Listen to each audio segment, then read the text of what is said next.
नमस्कार बच्चों, कैसे हैं आप सब।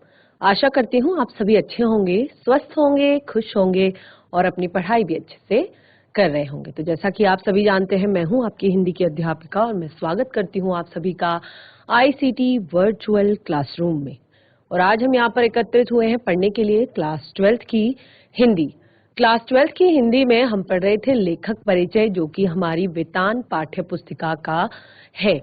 तो वितान की जो हमारी पाठ्य पुस्तिका है उसमें हम लेखक परिचय पढ़ रहे हैं, यानी कि जो भी इसमें 4 चैप्टर हमारे दिए गए हैं उन चारों पाठों के लेखकों का परिचय और साथ के साथ उन सभी पाठों का सार, यानी कि उन पाठों में क्या दिया गया है, हमें क्या बताया गया है।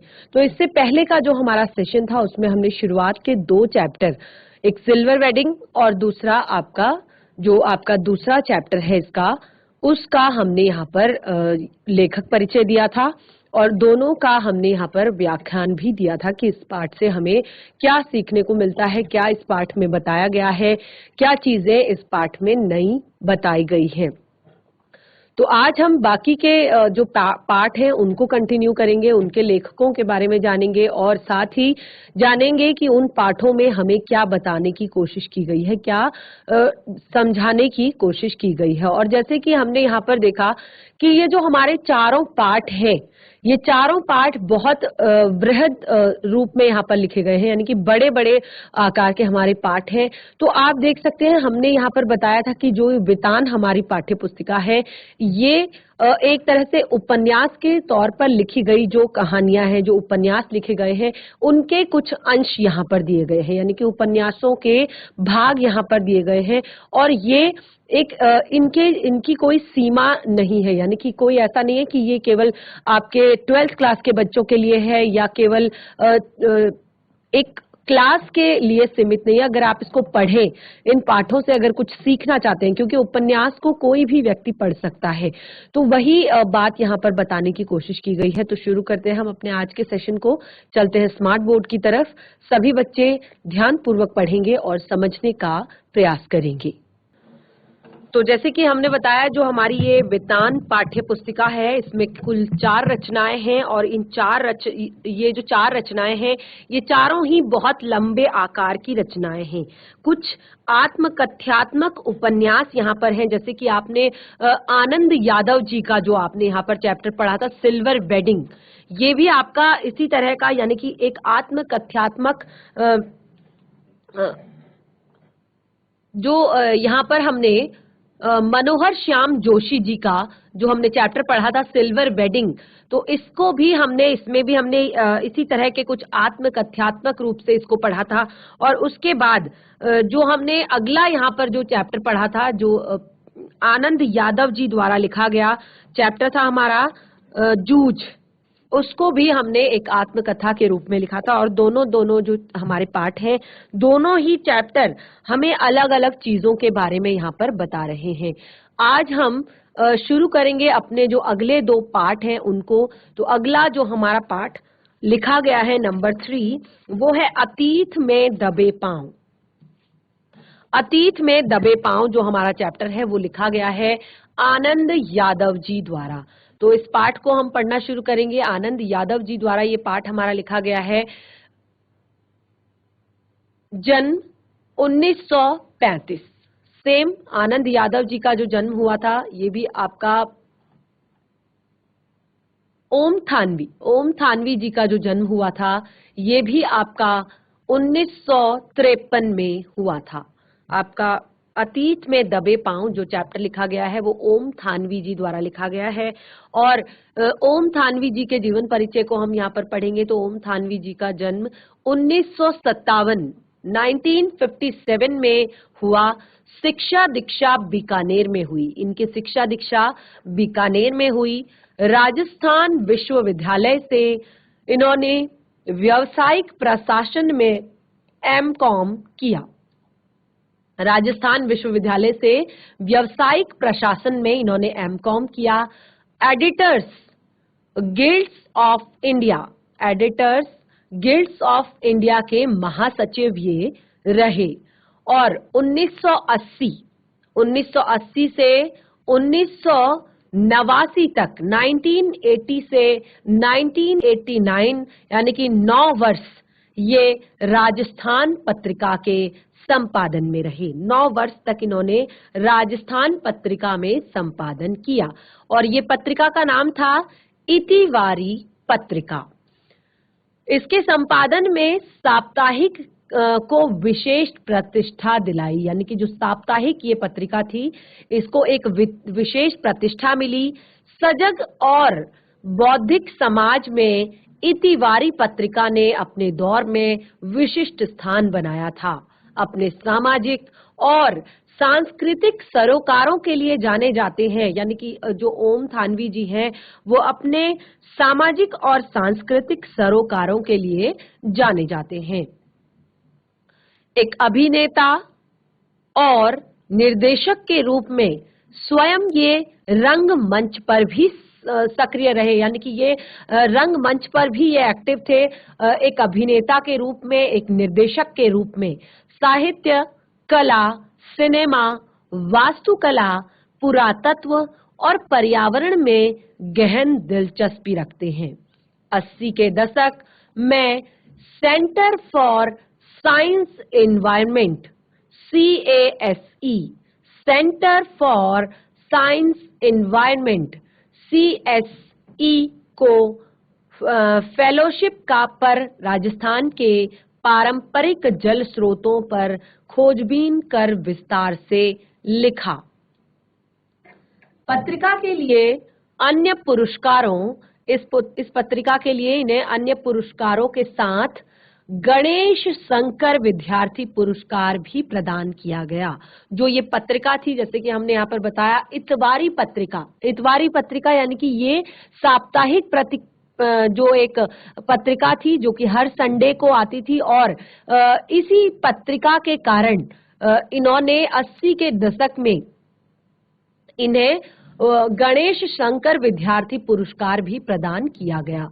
1999 से संपादक के नाते दैनिक जनसत्ता दिल्ली और कलकत्ता के संस्करणों का दायित्व संभाला, यानी कि जिस तरह से इन्होंने संपादक का कार्य किया था राजस्थान पत्रिका में, उसके बाद इन्होंने संपादक के नाते ही, यानी कि संपादक का कार्य ही किया दैनिक सत्ता दिल्ली में और कलकत्ता के संस्करणों में।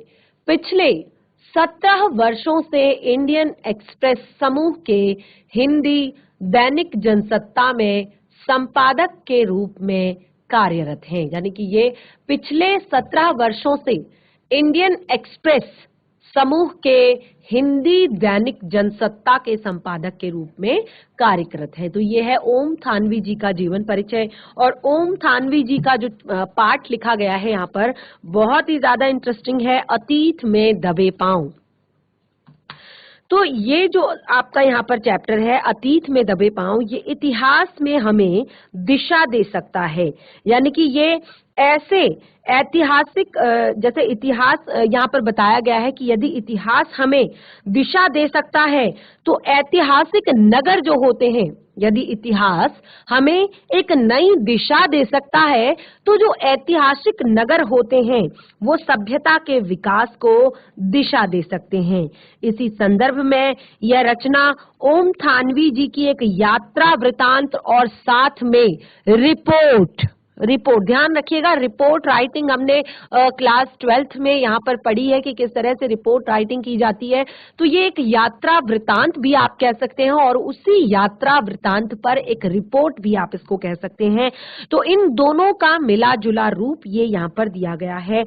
और अब तक जो ज्ञान में अब तक के ज्ञान में जो भारतीय भूमि ही नहीं विश्व फलक पर घटित सभ्यता के सबसे प्राचीन घटना को उतने ही सुनियोजित ढंग से पुनर्जीवित करता है जितने की सुनियोजित ढंग से उसके 2 महान नगर, यहाँ पर 2 महान नगरों के बारे में आपको इस पाठ में बताया गया था, मोहनजोदड़ो और हड़प्पा।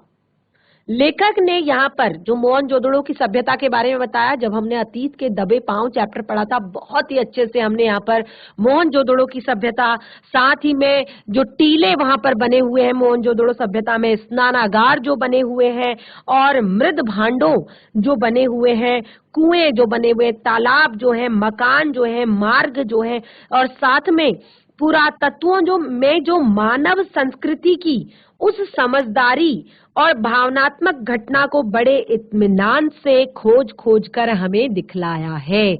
तो हमने यहाँ पर जो ये चैप्टर पढ़ा था अतीत में दबे पांव, तो ये मोहनजोदड़ो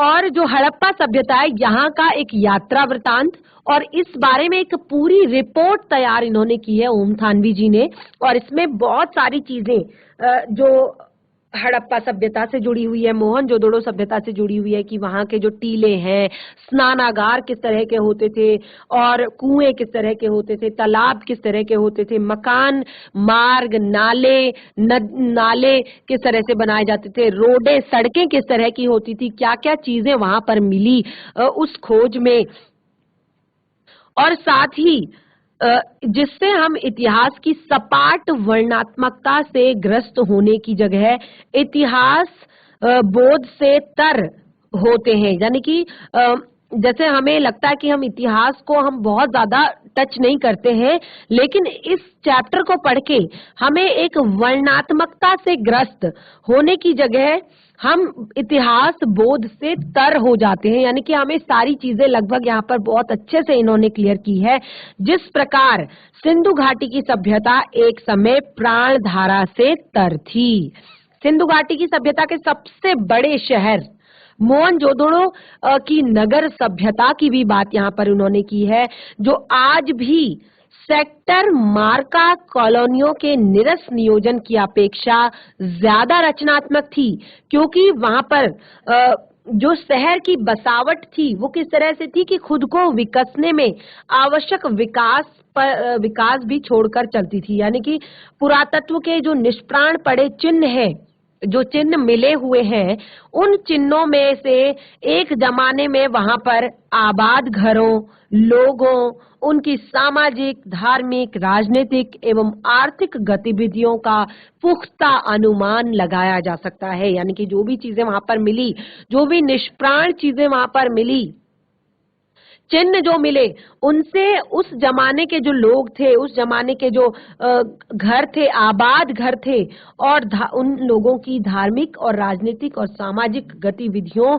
का, कि किस तरह का इनका धार्मिक गतिविधियां रही होंगी, किस तरह की इनकी राजनीतिक, क्या क्या शायद नियम बने होंगे। जैसे कि हमने वहां पर देखा कि वहां पर धारदार हथियार हमें एक भी नहीं मिला था, धारदार हथियार हमें एक भी नहीं मिला था। यानी कि वहां पर युद्ध जो होते थे, युद्ध शायद वहां पर नहीं होते थे, या होते भी थे तो इस तरह से अलग वो तरीके से निपटाए जाते थे। तो ये एक बहुत बड़ी बात हो सकती है, और इसी चीज का अनुमान यहाँ पर लगाया जाता है। और साथ ही इससे ये भी पता चलता है कि ये जो सभ्यता थी, क्योंकि जब ऐसी चीजें वहां पर अवेलेबल थी ही नहीं, तो उससे ये भी पता लगाया जा सकता है कि ये जो सभ्यता है वो ताकत के बल पर शासित होने की जगह, यानी कि वो ताकत के बल पर शासित नहीं थी, वो आपसी समझ से अनुशासित थी। यानी कि वहां पर आपसी समझ का अनुशासन था, और उनमें भव्यता थी लेकिन आडंबर नहीं था। भव्यता थी, वो अपने श्रद्धा रखते थे, वो किसी की चीज के प्रति श्रद्धावान थे, लेकिन उसके लिए वो आडंबर नहीं करते थे, क्योंकि वहां पर अभी तक किसी भी मंदिर या किसी भी ऐसे धार्मिक स्थल का प्रमाण हमें नहीं मिल पाया था। और दूसरा, यहाँ का जो इस स्थान का जो सौंदर्य बोध था, वो ऐसा लगता था कि जैसे राज पोषित या धर्म पोषित ना होकर, यानी कि ना तो किसी राजा के द्वारा ये पोषित होता है, ना ही किसी धर्म के अनुसार ये चलता है। ये किसी एक तरह से ये समाज पोषित था। यानी कि समाज में एक लोग जो थे वो बहुत ज्यादा अनुशासित थे, बहुत उनके अपने नियम थे, नियमों का पालन करते थे। और अतीत की जो ये कहानियां हैं या जो स्मारक चिन्ह हैं, ये क्या करते हैं, ये आधुनिक विकास और अभियानों की भेंट चढ़ जाना भी लेखक को कचोटता है। इस पार्ट में ओम थानवी जी ने यहाँ पर लास्ट में हमें ये क्लियर किया है, लास्ट में हमें ये बताया है कि जब तब की सभ्यता, यानी कि जब शायद विकास तो अभी जो हम कह रहे हैं कि अभी हमारा देश विकास कर रहा है, तो वो समय कैसा होगा जब विकास नाम की कोई ऐसी चीज नहीं थी, लोग बहुत ही कम संसाधनों में खुश थे, सुखी थे। तो उस समय भी, उस समय के जो स्मारक हैं या उस समय के जो चिन्ह हैं, वो आधुनिक व्यवस्था के विकास अभियानों की भेंट चढ़ते जा रहे हैं। यानी कि विकास के नाम पर केवल और केवल वो जो चीजें हैं, पुरानी जो चीजें हैं, वो समाप्त हो रही हैं, खत्म हो रही है। तो इस प्रकार ओम थानवी जी द्वारा लिखा गया हमारा जी चैप्टर अतीत में दबे पांव, इस तरह से हमने यहाँ पर क्लियर कर लिया है। अगला जो हमारा इस वितान पाठ्य पुस्तिका का पाठ है, वो है एनी फ्रैंक की डायरी के कुछ पन्ने। ये पूरी डायरी यहाँ पर आपको नहीं दी गई है, ये डायरी के कुछ पन्ने दिए गए हैं। और जैसे कि आप चित्र में देख सकते हैं कि एनी फ्रैंक जो है वो केवल, आप चित्र में देख सकते हैं, 12 से 13 वर्ष की एक छोटी सी बच्ची है। और ये जर्मन के फ्रैंकफर्ट शहर में यहाँ पर उनका जन्म हुआ था। तो उनके बारे में पढ़ लेते हैं और फिर उनकी डायरी से जुड़ी हुई बातें यहाँ पर हम पढ़ेंगे। तो एन फ्रैंक जो है, उनका जन्म 12 जून 1929 को जर्मनी के फ्रैंकफर्ट शहर में, और मृत्यु नाजियों के यातना गृह में 1945 को हुई थी। देखिए, जन्म फ्रैंकफर्ट में हुआ था 1929 को, 1929 को, और मृत्यु हुई थी 1945 को। जो नाजियों का जो यातना गृह था, यानी कि जहां पर यातनाएं ली जाती थी, उस यातना गृह में इनका जन्म हुआ था। मात्र 16 वर्ष की अवस्था में इनकी मृत्यु हो गई थी। केवल 16 वर्ष की थी जब एनी फ्रैंक, उनकी मृत्यु हो गई थी। के फरवरी या मार्च महीने में, यानी कि फरवरी या मार्च महीने में इनकी मृत्यु हुई थी। यानी कि 16 वर्ष की ये पूरी भी नहीं हुई थी। एन फ्रैंक की डायरी दुनिया में सबसे ज्यादा पढ़ी जाने वाली किताबों में से है। याद रखिएगा, एन फ्रैंक की जो डायरी है वो दुनिया में सबसे ज्यादा पढ़ी जाने वाली किताबों में से एक है। और मूलतः डच भाषा में 1947, यानी कि उनकी मृत्यु के 2 साल बाद ये प्रकाशित हुई। और यह कृति अंग्रेजी में the diary of the young girl, the diary of the young girl शीर्षक से 1952 यानी कि उनकी मृत्यु के 7 साल बाद प्रकाशित हुई। मूलतः डच भाषा में, यानी कि जिस भाषा में उन्होंने लिखा था उस भाषा में ये 1947 को ही प्रकाशित हो चुकी थी। लेकिन इंग्लिश में the diary of the young girl title से ये 1952 में प्रकाशित हुई। और तब इसके जो संपादित, असंपादित, आलोचनात्मक, विस्तृत अनेक तरह के संस्करण भी आ चुके थे। और तब तक इसके जो संपादित थे, असंपादित थे, आलोचनात्मक थे, यानी कि कुछ लोगों ने इसकी आलोचना भी की थी, विस्तृत अनेक तरह के संस्करण, यानी कि इससे जुड़े हुए बहुत सारे संस्करण भी तब तक बाजार में आ चुके थे। और इस पर फिल्म, नाटक, धारावाहिक आदि का निर्माण भी हो चुका था। और यह डायरी किसी न किसी कारण हमेशा लगातार चर्चा में बनी रही। तो इस तरह से एन फ्रैंक की जो ये डायरी के कुछ पन्ने आपके वितान पाठ्य पुस्तिका में दिए गए हैं। तो ये डायरी हम इसके बारे में यहाँ पर पढ़ेंगे। तो ये जो डायरी है ये डच भाषा में, जैसे कि हमने बताया, डच भाषा में ये 1947 में प्रकाशित हुई। और उसके बाद ये diary the diary of the young girl, a young girl शीर्षक से 1952 में प्रकाशित हुई। तो यहाँ पर आपकी बुक में डायरी के पन्ने करके नाम से, शीर्षक से उसके कुछ अंश दिए गए हैं। और क्योंकि इस डायरी में, ये जो डायरी थी 2-3 वर्षों में ये एनी फ्रैंक द्वारा लिखी गई थी, यानी कि जब उनकी 13वीं वर्षगांठ थी, यानी कि जब वो 13 साल की हुई थी, तो उनके पिताजी ने उनको तोहफे में ये डायरी दी थी और उसके बाद ही इन्होंने वो डायरी लिखना शुरू किया था।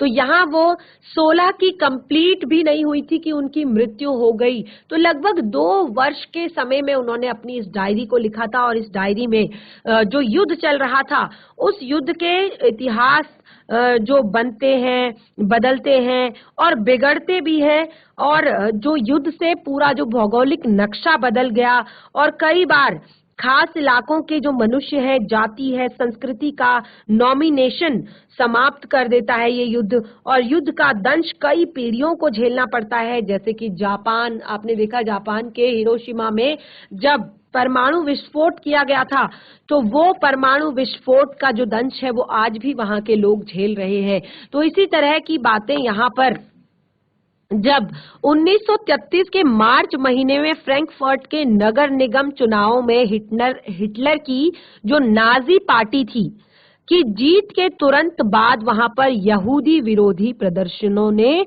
जोर पकड़ लिया, और जब जो ये फ्रैंक परिवार था ये अपने आप को असुरक्षित महसूस करने लगा। अब धीरे धीरे इन्होंने अपना बसेरा नीदरलैंड के एम्स्टर्डम स्थान पर स्थानांतरित कर लिया, और वहां द्वितीय विश्व युद्ध की शुरुआत 1939 तक तो सब कुछ ठीक ठाक रहा, किंतु 1940 में नीदरलैंड पर जर्मनी का कब्जा होने के बाद हालात अब बदलने लगे, बिगड़ने लगे यहाँ तक कि, और अब यहूदियों के उत्पीड़न का दौर शुरू हो चुका था। उन्हें तरह तरह के भेदभावों और अपमानजनक नियम कायदों के को मानने के लिए बाध्य किया जाता था, और परिस्थितियों के बीच जो ये फ्रैंक परिवार था ये 1942 में अज्ञातवास में चला गया, जिसकी योजना इन्होंने पहले ही बना ली थी, लेकिन इसका तात्कालिक कारण बना कि जो एन फ्रैंक की बड़ी बहन थी मार्गोट को central office for Jewish immigration से बुलावा आया, और एक युवती के लिए इस बुलावे के खतरनाक मायनों को देखते हुए फ्रैंक परिवार ने तत्काल गोपनीय स्थान पर छुपने का निर्णय ले लिया, और उन्होंने अपने बदन पर कई तरह के कपड़े जमाए, क्योंकि अगर वो बहुत सारा सामान लेकर जाते, जैसे कि हमने जब इस चैप्टर को पढ़ा था आपने देखा था कि एन फ्रैंक ने किस तरह से सारी बातें एक एक डिटेल में अपनी डायरी में लिखी हैं, तो उन्होंने कहा कि उन्होंने कम से कम एक के ऊपर एक, एक के ऊपर एक, एक के ऊपर एक, एक के ऊपर एक करके उन्होंने कम से कम 10 से 12 जोड़ी कपड़े उन्होंने अपने शरीर पर पहने, क्योंकि इतना सारा सामान एक स्थान से दूसरे स्थान पर ले जाना उनको संदेह के घेरे में डाल सकता था। तो यहाँ पर पैदल चले, और क्योंकि यहूदियों को किसी भी सवारी पर चलना मना था, और उस जगह की ओर निकले जो कि ऑटो फ्रैंक के दफ्तर के पीछे की तरफ था।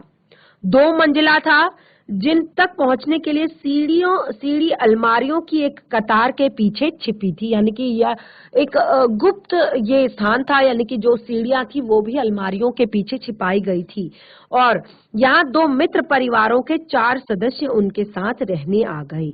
तो इस तरह से 4 ये हो गए और 4 इनके मित्र परिवार के लोग हो गए, 8 लोग वहां पर 2 साल से कुछ ज्यादा ही वक्त इन्होंने काटा, लेकिन 4 अगस्त 1944 को इनको जब यहाँ पर लोगों ने बताया कि यहाँ पर जानकारी हुई कि यहाँ गेस्टोव जो हिटलर के खुफिया पुलिस थी, उन्होंने इस गोपनीय निवास पर छापा मार दिया। कुछ लोगों के कहने पर उन्होंने इस गोपनीय निवास पर छापा मार दिया, और उसके बाद ये जो सभी लोग थे वो नाजियों के हत्थे चढ़ गए। और इस तरह से ये जो डायरी है, यहाँ से फिर एनी फ्रैंक ने अपनी डायरी को लिखना शुरू किया, अपनी डायरी में युद्ध से जुड़ी हुई बातें लिखनी शुरू की। तो ये जो डायरी है, ये इतिहास के सबसे आतंकप्रद और दर्दनाक अध्याय के साक्षात अनुभव को बयान करती है। यानी कि उन्होंने बिल्कुल वही सारी बातें वो लिखी है जो फील उन्होंने किया है। तो हम यहाँ उस भयावह दौर को किसी इतिहासकार की निगाह से नहीं, सीधे भोक्ता की निगाह से देख रहे हैं। यानी कि ये किसी भी इतिहासकार के द्वारा लिखी गई बात नहीं है, किसी कहानीकार के द्वारा लिखी गई बात नहीं है, ये कोई ऐसा साहित्य नहीं है, ये एक भोक्ता यानी कि जिस पर ये सारी चीजें हुई है, उन्होंने स्वयं अपनी ये सारी बातें लिखी है। और दूसरा कि यहाँ पर उम्र के साथ आने वाली जो दूसरों को पूरी तरह से अछूती है। और इस पुस्तक के हिंदी अनुवाद में इसका परिचय देते हुए ठीक ही लिखा है, इस डायरी में भय, आतंक, भूख, प्यार, मानवीय संवेदनाएं, प्रेम, घृणा और बढ़ती उम्र की तकलीफें, हवाई हमले के डर, पकड़े जाने का लगातार डर और 13 साल के उम्र के सपने, कल्पनाएं और बाहरी दुनिया से अलग थलग पड़ जाने की एक पीड़ा जो है, और साथ ही अकेलापन जो है, वो सभी कुछ है। और ये डायरी यहूदियों पर ढाए गए जुल्मों का एक जीवंत दस्तावेज है। इसीलिए ये डायरी दुनिया में सबसे ज्यादा पढ़ी जाने वाली किताबों में शुमार है। तो बच्चों, इस तरह से हमने अपनी वितान पाठ्य पुस्तिका में दी गई चारों चैप्टर्स के लेखक परिचयों को आपसे करवा दिया है, सभी लेखकों का परिचय आपसे करवा दिया। और साथ ही आपने देखा जो चारों चैप्टर हैं, जैसे कि हमने अपने इस सेशन के शुरुआत में ही आपको बताया कि जो ये आपकी बुक है वितान, इसमें जो आपके चारों चैप्टर लिखे गए हैं वो एक आत्मकथ्यात्मक रूप से लिखे गए यहाँ पर उपन्यास है। तो एनी फ्रैंक की डायरी और यहाँ पर अतीत में दबे पांव, ये जो हमने 2 चैप्टर यहाँ पर पढ़े आज, तो उनसे आपको ये सारी चीजें क्लियर हो गई होंगी। और जिन बच्चों ने इस चैप्टर को नहीं पढ़ा है उनको भी काफी कुछ इस पाठ के बारे में पता चल गया होगा। तो इस तरह से हमारा आज का सेशन हम यहीं पे समाप्त होता है। हम मिलेंगे अपने नेक्स्ट सेशन में, तब तक के लिए धन्यवाद। आपका दिन शुभ हो।